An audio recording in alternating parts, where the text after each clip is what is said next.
Hey guys, what's up? It's Savannah. Welcome back to my channel and welcome back to another true crime episode here on my YouTube channel. Before we jump into today's video, I do want to thank today's sponsor, which is Care of. And if you have never heard of Care of is a wellness brand that makes it easy to maintain your health goals with a customized vitamin plan that helps you feel your best and support your long-term health. Care of makes things completely hassle-free with their vitamins and supplements being delivered straight to your doorstep. And the process, you guys, is so easy. All you're gonna have to do is take an online health quiz that'll determine what vitamins and supplements will support your specific health goals. The vitamin aisles in stores can be extremely confusing and sometimes you don't know where to start, and that's why Care of is so great with helping pick out the vitamins that will help with your individual goals. The online quiz will ask you questions about your diet, your lifestyle, and your health goals in order to give you exactly what you're looking for. Care of actually recently came out with a hair care and skincare line as well, and so that's something you guys can also check out if you're interested in that. Care of's main priority is wanting to help you succeed in your health goals, so they're really focused on the research, science, and quality that goes into each of their products. So if you guys want 50% off your first Care of order, all you have to do is go to takecareof.com and enter the code KILLER50 at checkout.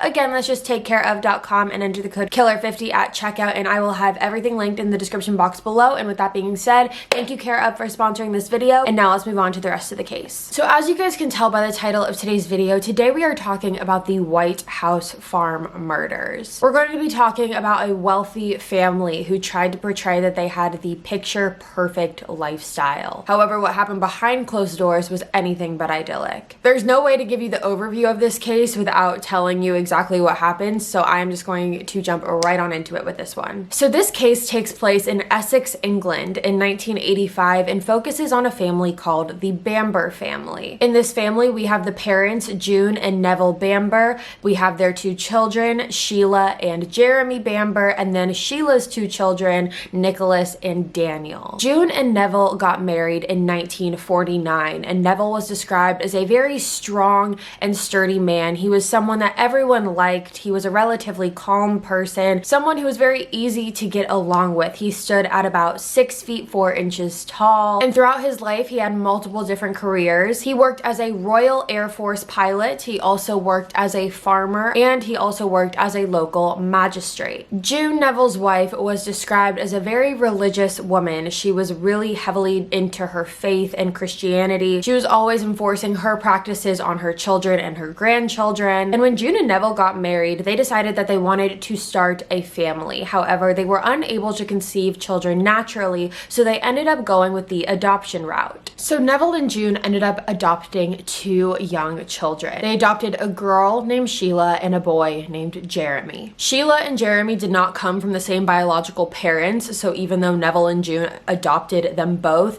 they were from two completely different families, so the two of them were not blood related. So at this point in their life, Nevill and June were just really excited for their future. They had just expanded their family, and they had also moved into a house that previously belonged to June's father. And this house was gorgeous. This house stood on 300 acres of land. It was a beautiful farmhouse, and that is why this case is referred to as the White House Farm murders. The White House Farm is what this house was referred to as. So even though Nevill and June seemed to have the picture perfect family at this point, there definitely was a lot of darkness that was going on behind closed doors. June was unfortunately suffering from major depression, and you guys have to remember the time frame of this all. We're talking in the mid to late 1950s, and this is when depression and mental health and things like that weren't as widely talked about and acceptable, quote unquote, as they are in today's day and age. In 2020, a lot of people feel more comfortable talking about their struggles with anxiety and depression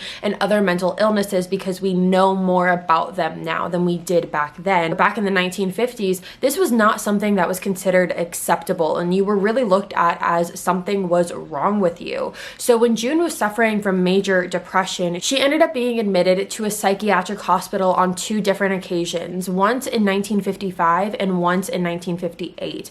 Both of these times when she was admitted to the psychiatric hospital, she went through something called electroshock therapy. If you're unfamiliar with what electroshock therapy is, it is essentially when you're hooked up to all these different wires and machines, and what happens is that these machines induce a seizure onto your body. And it was thought back then that by inducing a seizure, it would somehow help cure your depression depression and you would be completely fixed. Now, electroshock therapy is something that is still used today, so it's not like it's never used anymore. So what you'll notice to be a theme throughout this case is the fact that this family liked to keep what they thought as their imperfections really, really under tight wraps. They liked to keep family matters within the family. They liked giving off the impression that they were this picture perfect family. It was all a part of the setup for them. So now let's move on to talk about Sheila and Jeremy. Sheila was born on July 18th, 1957 to her biological mother, Phyllis, and Sheila was actually given up for adoption 2 weeks after she was born. She was then adopted by June and Nevill a couple months later in October of 1957. Sheila's education consisted of multiple different private schools, and then by the time she graduated high school, she went on to enroll into secretarial school, which, if you are unfamiliar, secretarial school or secretarial college is essentially where you go to learn how to become a secretary. So as far as Sheila's relationship goes with her parents, her relationship with Nevill was normal. There was nothing in any of the research that I did that suggested that Sheila and Nevill had a really estranged relationship. However, Sheila's relationship with June was really, really toxic.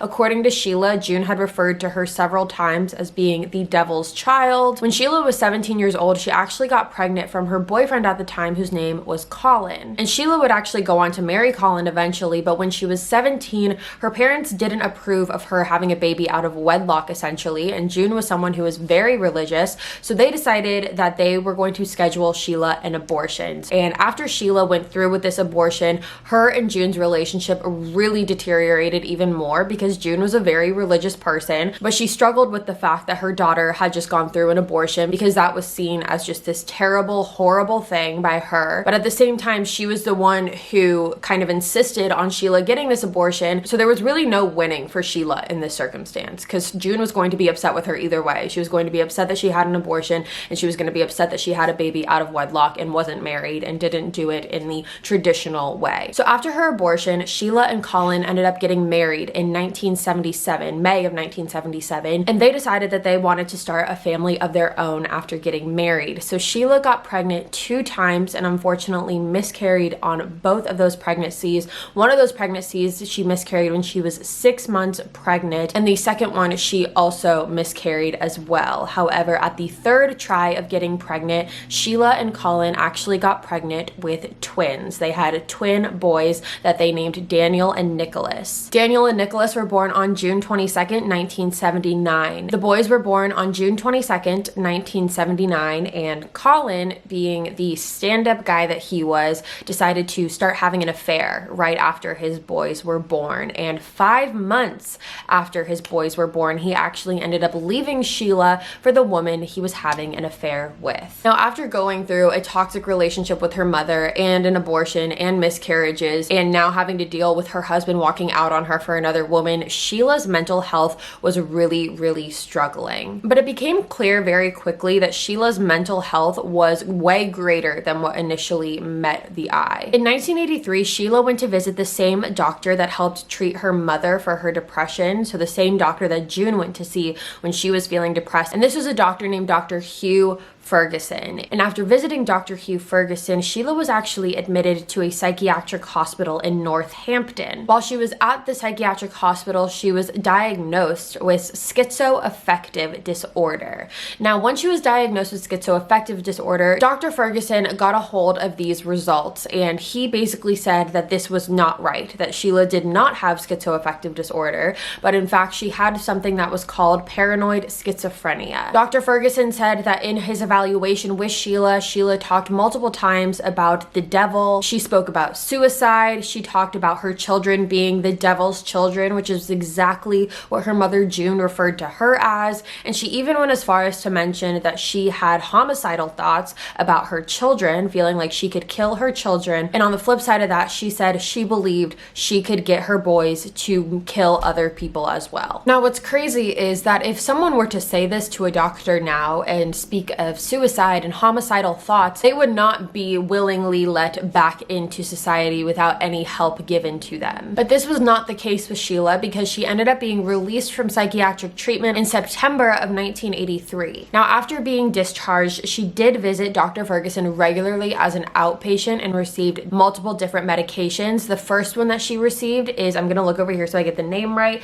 it's a medication medication called trifluropazine, I believe is how you pronounce it. It doesn't sound like I'm pronouncing it right, so if I'm not, I'm sorry. And this is an antipsychotic drug that is mainly supposed to help with the symptoms of schizophrenia. But then, only 5 months prior to the White House Farm murders, Sheila was actually admitted back into the same psychiatric hospital after suffering from what doctors called a psychotic episode. But then after being admitted, she was discharged just 1 month later. After she was discharged, she then received multiple injections every single month of a drug that, again, I'm going to look over here so I get the name somewhat right, is called haloperidol. This is another antipsychotic medication. However, this one actually has a sedative effect to it. After Sheila had gone through all of these different types of treatments and been diagnosed with all these different things, taking all these different medications, it was ruled that Colin, the boy's father, was going to be a much better caregiver for the boys than Sheila was going to be able to be at that time. So Daniel and Nicholas ended up moving in with their father. So that's basically what we know about Sheila. So now let's move on to Jeremy. And there's a reason I'm going into so much depth about both of them, and you will understand that reason in a little bit. So this is Jeremy, and Jeremy was born on January 13th, 1961. His biological parents gave him up for adoption when he was only 6 weeks old, and he ended up getting adopted by June and Nevill when he was 6 months. Similar to Sheila, Jeremy's education consisted of multiple different private schools. It also consisted of a boarding school that he didn't have the best experience at.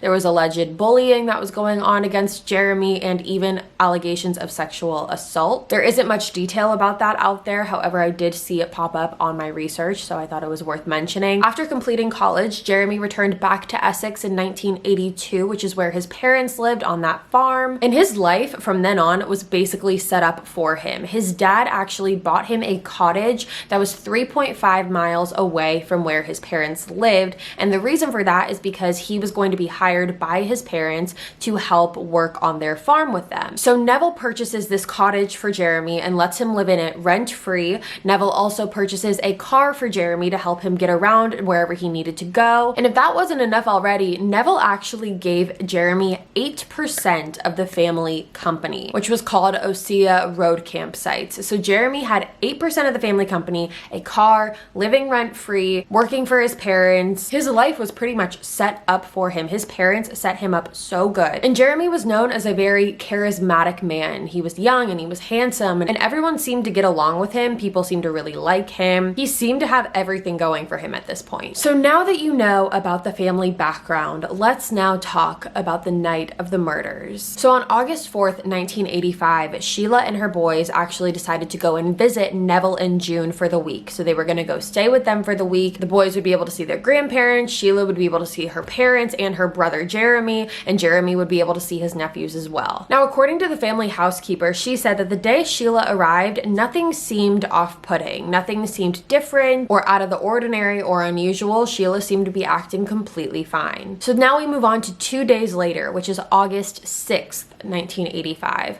And on August 6th, Jeremy had gone over to his parents' house to spend some time with Sheila and his nephews and get that family bonding time in, and the family actually had dinner together this night. It was Jeremy, Sheila, June and Nevill, and Daniel and Nicholas. And so they all sat down for this family dinner. And June and Nevill, I'm not sure if this was said in front of the boys. I doubt it was. They were pretty young at this point. But June and Nevill had suggested to Sheila that she should enroll the boys into daytime foster care with a local family. Here's the thing. I tried to look up what daytime foster care is. I'm unsure what that means. I wasn't able to get a solid definition online. So if you are aware of what that means, please let me know in the description box below, because I was unable to figure it out. Because typically, at least in America, daytime foster care, I'm not sure if that translates to daycare or what that really means, but Nevill and June suggested to Sheila that she should enroll the boys in daytime foster care. Now, according to Dr. Ferguson, he said that typically the idea of Sheila's boys being taken away from her could and most likely would entice a very strong reaction out of Sheila, as it would for most people. But Dr. Ferguson said that Sheila would probably be extremely triggered by this. However, according to Jeremy, he said that when his parents suggested this to Sheila, she just kind of brushed it off. She didn't make a big deal out of it, and the conversation was kind of just grazed over. So Jeremy was said to have left that house that night at 9:30 p.m. Farm worker who worked for the family confirmed that they heard Jeffrey leave around that time, and around the same time that Jeffrey left, a woman named Barbara Wilson, who was actually the secretary secretary who worked on the farm, had called Nevill. And according to her, she said that when she called Nevill, she felt like she was interrupting an argument almost. There was this awkward hostility that typically was never there. Nevill was normally a very calm and even-tempered person. So for him to have this awkward hostility and then he eventually hung up really quickly and kind of aggravatedly, it was unusual for his character. Then along with this, June's sister Pamela ended up calling June at about 10 o'clock p.m. on August 6th, and she said that she spoke to June as well as Sheila, and while Sheila seemed a little bit quieter than normal, June seemed completely fine and didn't put off the impression that anything was wrong. So now we move on to the early morning hours of August 7th. And at this point, we're looking at this part of the case from what Jeremy says happened, from what Jeremy has told authorities has happened. Jeremy said that in the early morning hours of August 7th, at about 3:36 a.m., he received a phone call from his father, Nevill. According to him, he said Nevill told Jeremy that his sister had, quote, gone berserk with a gun. According to Jeremy, after only talking to his father for a short period of time, the phone actually just cut off, like the line went completely dead, and Jeremy then decided to call the police department. And this is where a lot of controversy comes in and speculation, because instead of calling 999, which for reference is basically America's version of 911, Jeremy just went and called the police department. And we'll get into this more so as we continue, but people do question why he called the police department instead of calling emergency responders. So after calling authorities told Jeremy that they would meet him at the White House farm, his parents' house. And according to authorities, Jeremy was driving extremely slow. It was a 5-minute drive from Jeremy's cottage to his parents' house. However, authorities reportedly just sped on past Jeremy and he was driving extremely slow to his parents' house. And people have said, you know, you would think that someone who gets this concerning phone call from his parents would be just racing over there, wanting to get over there as quickly as possible, but this wasn't the case. He was driving extremely slow. So authorities ended up arriving to June and Neville's home at about 5 o'clock a.m. So now if you look at the timeline, we're about an hour and a half past when Jeremy made that phone call to the authorities. So they get to the house at 5 a.m. And instead of immediately going into the house, you know, obviously there's some strategy involved into it, but instead of walking into the home to see what was going on, to see if anyone was injured or if anyone was hurt or dead or whatever, they didn't know what they were dealing with at that point. Authorities decided to wait 2 hours before walking into June and Neville's home. They stayed outside for 2 hours and used a megaphone to try and communicate with anyone that was inside the house. However, the only sound that was heard was the sound of the family dog barking. Now, because they had 2 hours to kill waiting outside of this house, authorities did end up questioning Jeremy a little bit. And Jeremy told authorities, you know, we had this family dinner. My parents made a comment about daycare foster care, but it didn't seem to bother my sister that much at the time. Things seemed relatively normal when I left. He did mention to police that his sister was mentally ill, that she had been undergoing treatment for her mental health. And when authorities were questioning Jeremy, it was at this time that Jeremy disclosed to police that he had actually loaded a rifle earlier that day and left it on the kitchen table. He said he loaded a rifle and left it on the kitchen table with extra ammunition not far away from it. So there was a loaded rifle on this kitchen table with ammunition not far away. And he said the reason he did that was because he was planning on shooting rabbits outside later that day in the house, but he just never got around to it. So now we get to 7:54 a.m. Police waited this long to go into the house. I just can't stress how absolutely bizarre this is. The fact that they waited so long to go into the house, maybe they had their reasons at the time that I just can't wrap my head around, but it's just mind-blowing to me. And when authorities walked into the home, they found the bodies of Nevill, June, Sheila, and Sheila's 2 boys. All 5 of them were found passed away and died of gunshot wounds. June, Sheila, and the 2 boys were found upstairs on the 2nd floor of the house. However, Nevill was found in the kitchen. He was found lying on the kitchen. His body was actually hanging over a chair, an overturned chair. So Nevill was found dressed in pajamas. He was lying on top of an overturned chair, like I said, and he had been shot 8 times. 6 of those times were straight to his face. Nevill had multiple injuries all over his body that suggested that he was hit with the gun that ended up killing him. And so because of that, it did show that Nevill did try to fight and that there was a struggle involved. So Nevill was found in the kitchen and the rest of the family was found upstairs. Sheila and June were found very actually close together. They were both found in the doorway of the master bedroom, and the boys were found sleeping in their beds in the room that actually used to be Sheila's room when she grew up at the White House farm, but now it is where the boys would stay and sleep. And so the boys were found shot dead in their beds, and Sheila and June were found in the doorway of the master bedroom. The landline telephone in the kitchen was lying on the floor and the receiver had actually been cut. When the medical examiner examined June's body, it was discovered that June had been shot 7 different times. Sheila had been found with 3 different gunshots, 2 to her chin and 1 to her throat, and Daniel had been shot 5 times and Nicholas had been shot 3 times. When Jeremy was made aware of his family's condition, authorities say he was absolutely hysterical. He was extremely emotional, he was sobbing, he was crying, he started throwing up, he was screaming. He was understandably very emotional and upset about what had happened. So now let's move on to the investigation. So this investigation was very lazy and unorganized, for the reason being that from the get-go, authorities just kind of stamped this case as being a murder-suicide, considering Sheila's mental health problems. They were convinced that Sheila murdered her boys, murdered her parents, and then killed herself. And because of this certainty, it made for a pretty messy investigation. The crime scene was not searched properly and evidence was not preserved properly either. Authorities went as far as burning the bedding and the carpet in the home because they said they wanted to spare Jeremy's feelings, whatever that means. And the reason they were really convinced that this was murder-suicide is because the weapon, the rifle that was used in this, was found on top of Sheila's body facing upward where her gunshots were. And I just want to be very clear for a second because I was not certain how this would be possible because Sheila had 3 gunshot wounds, but there were multiple different medical examiners who came out and said that it actually would have been possible for Sheila to shoot herself 3 times. Scientifically, it can be done if the bullets hit at a certain way. I never knew that. I always thought that if you shot yourself in your chin or in your throat that it was like a one and done type of deal. But according to these medical examiners, they came out and said that it actually is possible. So because of that and because the rifle was found on top of Sheila's body, authorities assumed that this was murder-suicide. But the rifle wasn't removed from Sheila's body from an officer that was using gloves. The officer was not wearing any gloves. There was no protective gear on the officers. The rifle wasn't even examined for fingerprints until weeks after the murders had occurred. And then only 3 days after the murders, Jeremy was given back the keys to his home and basically left to do whatever he wanted with it. So before authorities gave Jeremy back the house keys, when they were doing their investigation and searching through the home, they actually found a carving in the cupboard of Sheila's old bedroom, which is where the boys were sleeping, and the carving said,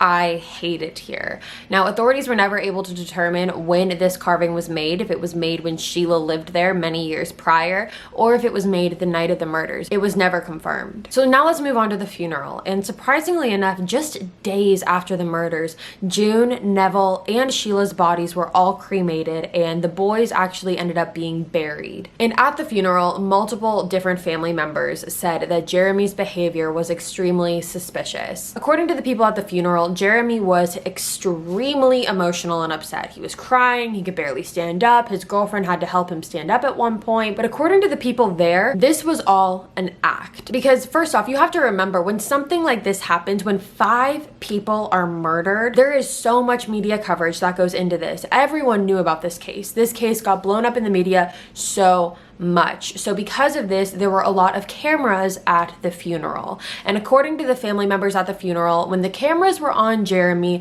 he was Mr. Emotional. He was crying, he was sobbing, he was upset, couldn't stand up. However, when the cameras went off of Jeremy, his family members said that he was a completely different person. He suddenly stopped crying and he could suddenly stand up straight. So that was the problem with the funeral. And then you move on to the wake. And if you are unfamiliar with what a wake is, it really just depends person to person person family to family, but essentially it is a celebration of life for the person who passed away. You have the person's closest family and friends come and join. There's food, there's drinks, you talk about the memories that you have. It's way less formal than an actual funeral. And during the wake, people who were there said that Jeremy's behavior was also extremely odd. According to them, Jeremy was laughing throughout the entire night. He was cracking jokes. He was referring to himself as the boss and saying, "I'm the boss now." He said multiple times how he couldn't wait to get home that night and have some fun with his girlfriend. Just some very off-putting things that didn't rub people the right way. So after the funerals took place, not too long after,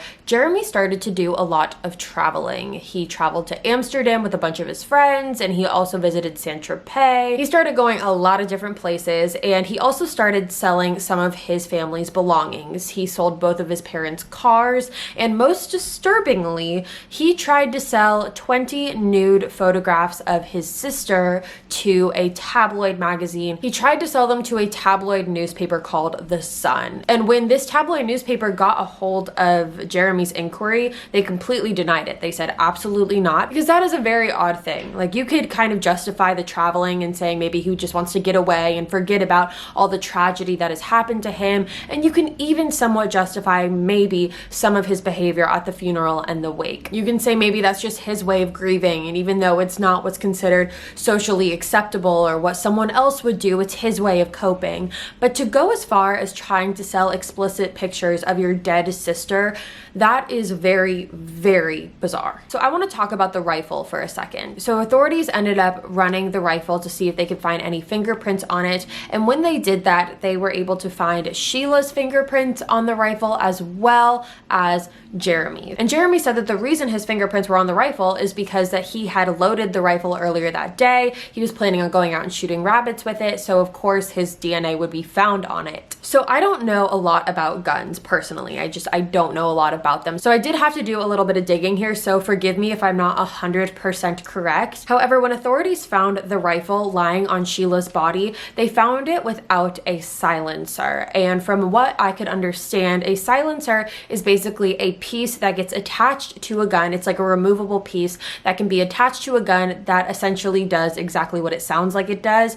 It's basically to muffle the sound of a gunshot and make it not sound as loud and crazy as it usually does. And when the rifle was found, it was found without the silencer attached to it. And authorities were able to figure out that based on the length of the gun, if the silencer had been attached at the time of the shootings, Sheila would not have been able to shoot herself if the silencer was attached, because her arms weren't long enough to do that. However, without the silencer, she would be able to shoot herself and commit suicide. So this became a really, really important part of this case, because if the silencer was on the gun, then there's no chance that Sheila could have been the one to shoot herself. But if the silencer wasn't on the gun, she very well could have. So when authorities discovered the rifle, they discovered it without the silencer, which is why they thought it was very possible that Sheila could have killed all of her family members, including herself. And when authorities searched the house, they were unable to find the silencer. They couldn't find it anywhere. However, 3 days later, when authorities gave Jeremy back the house keys, some of Jeremy's cousins came over just to kind of hang out and stay at the house with him. And when one of these cousins was going through the house, they actually went into the family office and they opened one of the cupboards of this office and they found the silencer. So it wasn't the authorities that found it, it was one of Jeremy's cousins that ended up finding it. And when authorities were given the silencer, there was blood on it, but authorities were never able to figure out who that blood belonged to. They were able to rule out that the blood on the silencer did not belong to Jeremy. However, they weren't able to figure out if it belonged to Sheila, Nevill, or June. So now let's talk about someone who was extremely close to Jeremy at this time, and that was his girlfriend, Julie Mugford. Julie and Jeremy began dating in 1983 after the two of them started working at the same restaurant together, and they just really hit it off and got together. On the early morning hours of August 7th, Julie said that she had gotten a phone call from Jeremy saying that there was something wrong at home, but he didn't go into detail about it, and because it was so early in the morning, she didn't really ask him about it, so he just kind of hung up, and she ended up getting word of what happened earlier that morning, and authorities picked her up and drove her to the White House farm. However, a month following the murders, Julie and Jeremy's relationship began to deteriorate. It became extremely toxic, and according to both Julie and Jeremy, it was because Julie really started to question if Jeremy had any involvement in his family's murder. Julie said that she would bring up questions to Jeremy and he would get very irritated and agitated, and she actually ended up trying to smother him with a pillow one night because their relationship got that terrible, but she was unsuccessful in smothering him. And then in early September, Julie actually found out that Jeremy had been cheating on her, and this was kind of the straw that broke the camel's back in their relationship. When Julie found this out, she became physical with Jeremy. She started hitting him, she started breaking things all throughout his house, and according to Julie, Jeremy responded by grabbing Julie's arm and twisting it up behind her back. Again, this was kind of the straw that broke the camel's back, and 3 days after this incident, Julie went to the police to give a second statement. So mind you, in the beginning of the murders, Julie was standing by Jeremy. Even though she was questioning things behind closed doors, she told the authorities, you know, he didn't do this, there's no way he could have done this. However, when Julie went in to share her second statement, she actually ended up disclosing to police that Jeremy did have a past of his own as well. Julie told authorities that Jeremy at one point had actually staged a break-in to his family's company, the one that he has 8% ownership in. So he staged this break-in and he went in and he stole money, and Jeremy's defense of this was that he did stage a break-in and he did do all of these things, he did steal money, but the reason he did it is because he was trying to prove to his parents that they needed a better security system. So along with this, Julie told authorities that Jeremy was sick and tired of his family. She said that he was tired of feeling like they ran his life. She said that Jeremy had mentioned on multiple different occasions the thought that he had of killing his entire family. Julie alleged that Jeremy said that his parents were trying to run his life, Sheila had nothing to live for, and that the twins were going to grow up and just be disturbed. And according to Julie, she said that Jeremy's motive in all of this was financial gain. In his parents' will, it stated that Sheila and Jeremy would be getting his parents' estate and it would be split down the middle. And according to Julie, this was not something Jeremy was okay with. He wanted it all for himself. Julie said Jeremy was extremely annoyed at the fact that his parents were helping out Sheila financially, which is extremely hypocritical if you think about it, considering they were doing the exact same thing for him. Julie said that Jeremy had talked multiple different times of ways that he could set his parents' house on fire, that he could murder his family with sleeping pills, or how he could murder them through shooting them. Julie said that Jeremy thought that using Sheila would be the perfect scapegoat in this situation and really lean on the fact that she was suffering from a mental illness. Julie said that Jeremy confided in her in saying that he tried to kill rats with his bare hands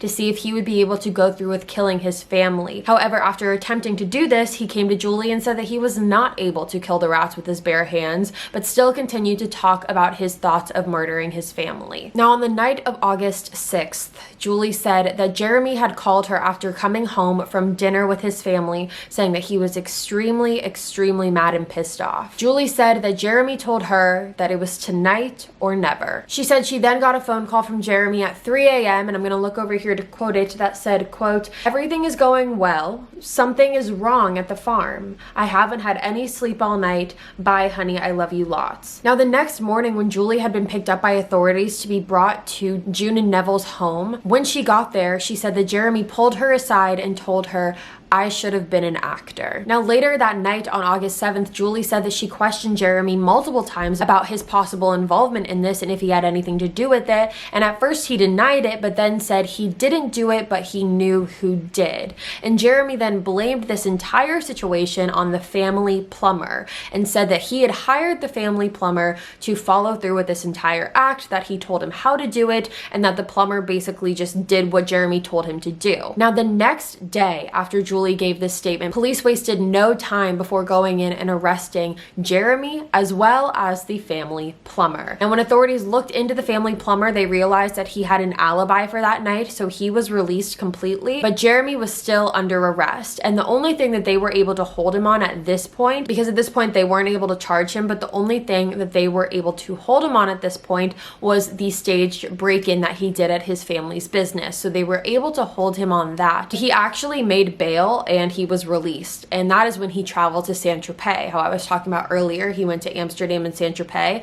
After being released on bail, he traveled to Saint-Tropez, and once he got back on September 29th, Jeremy was arrested for the murder of June, Nevill, Sheila, Daniel, and Nicholas. So this trial began on October 3rd, 1986. Now, the prosecution's argument in this was that Jeremy was responsible for this. He was the one who murdered his entire family, and he was using Sheila as a scapegoat and really taking advantage of her mental illness to shy away from the fact that he was the one responsible for this. And prosecution really looked at Nevill in this case as well, because Nevill was the only one where there was a sign of a struggle. He had multiple injuries on his body, and authorities said that Nevill was a 6'4" man. This was not someone who would be easily taken down. So there was no way that Sheila could have fought him, essentially. There's no way that Sheila would be able to really take him down. Now, the defense, on the other hand, basically argued against the prosecution's entire statement, saying that it was Sheila who was the one who murdered her family and then killed herself. She was really struggling mentally, and that was the cause of all of this, and she just snapped. And something interesting that the defense brought up was the fact that in the crime scene photos, everyone's blood was dried at that point because the killings had happened earlier that morning, like in the very, very early hours of the morning.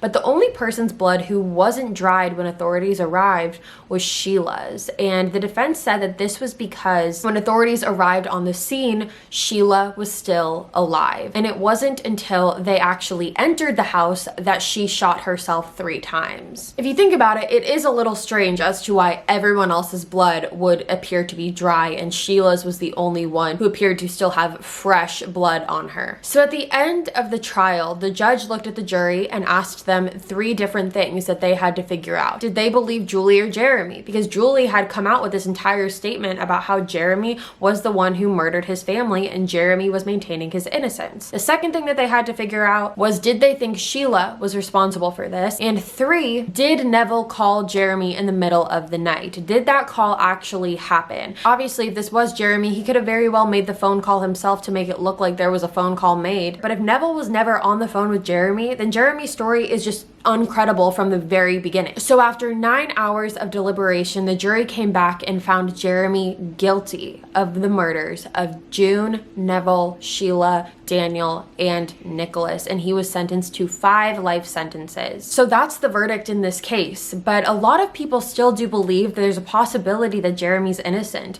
A lot of people believe that he was just set up in this situation and that he wasn't responsible for this. A lot of people believe Julie is just some vengeful ex-girlfriend who got mad that her boyfriend cheated on her and decided to act out in the worst way possible, which, if that is true, that is unacceptable and Julie should be in jail. The frustrating part about this case is the lack of evidence. The fact that authorities from the get-go decided that this was a murder-suicide and didn't treat it as an open investigation and really go through everything super thoroughly, it really, really damaged the reputation of this case. So I'm sure that there were pieces of evidence that probably would have led one way or another, whether it was Sheila or Jeremy that did this, but because the investigation was treated so poorly, I don't think this is something we'll ever know. So I'm super, super, super curious to hear what you guys have to say about this one. So let me know what you guys think in the comments below. I'm super curious to hear what y'all have to say. With that being said, you guys, that is all for me today. Thank you so much for tuning in to another true crime video here on my YouTube channel. If you are new here, hi, my name is Savannah. I make videos 3 days a week, Sunday, Tuesday, Thursday. You should subscribe and join the family. I love you guys so much, and I'll be back in a couple days with a brand new video. Bye, guys.